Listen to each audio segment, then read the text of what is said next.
Terrence, what are your I looked away for 1 second stories? It was one of those lazy Sunday afternoons where everything just felt chill. Blue sky, smell of charcoal in the air, some music playing low in the background. I was over at my buddy Dean's place for a barbecue. His wife was inside finishing off a pasta salad or something, and we were in the backyard with a couple beers, just catching up. Dean's got 2 boys, Jamie, 7, and Callum, 5. Good kids. Energetic, yeah, but generally polite and not the kind that make you flinch when they run past. Jamie had this foam-covered baseball bat he was obsessed with. You know the kind. Thick foam wrapped around a wooden core, light enough to be safe if you're careful, but with enough weight to do some damage if you're not. He was whacking foam balls across the yard while Callum zoomed around pretending to be a dinosaur or a fighter jet or both. Dean and I were talking about some work crap, can't even remember what, and drinking cold beers in the shade. It was peaceful. Jamie had been hitting balls for about 20 minutes straight, clearly getting bored, because he started taking bigger swings, trying to knock them over the fence. At one point, I looked down to put my beer on the table. Literally just that. A second. Not even a full second, really. And then I heard a thud that sounded way too heavy for a foam bat hitting grass. I looked up just in time to see Dean stumble forward, holding the back of his head like he'd just been sniped. Jamie was standing there behind him, bat still in hand, calm as anything. No laugh, no guilt. Just this blank, curious expression like, huh,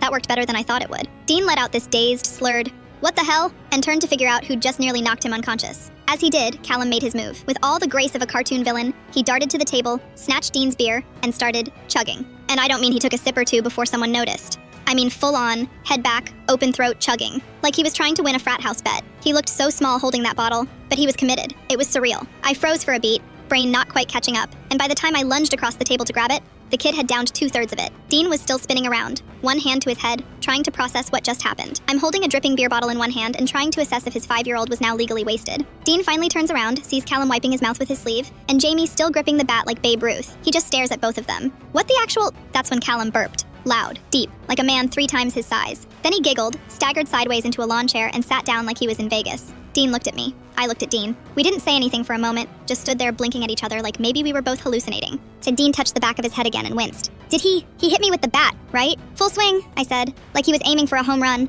And he, Dean gestured to Callum, just stole my beer and drank it? Chugged it, I said. Cleaned house, didn't even flinch. Callum was now trying to whistle, but mostly just blowing spit through his teeth. Jamie had dropped the bat and was poking at ants near the fence. Like the whole thing was over and forgotten. Dean muttered something about a cold compress and wandered inside. I followed a minute later to help wrangle the kids. His wife met us in the kitchen, looked at Dean's rapidly forming lump, and then at Callum, who was singing some gibberish song in a pitch only dogs could hear. She didn't even ask what happened. Just sighed, muttered Jesus Christ, and opened the freezer for peas. We ended the barbecue early. Dean spent the rest of the day lying on the couch with an ice pack and a mild concussion. Callum took a nap and woke up chipper, apparently unaware he'd just achieved lightweight status. Jamie got a timeout, but seemed mostly proud of his swing. I still laugh about it, but it was honestly kind of terrifying how fast it all unraveled. 1 second we were 2 dads sipping beer in the sun. The next, it was like Lord of the Flies with alcohol.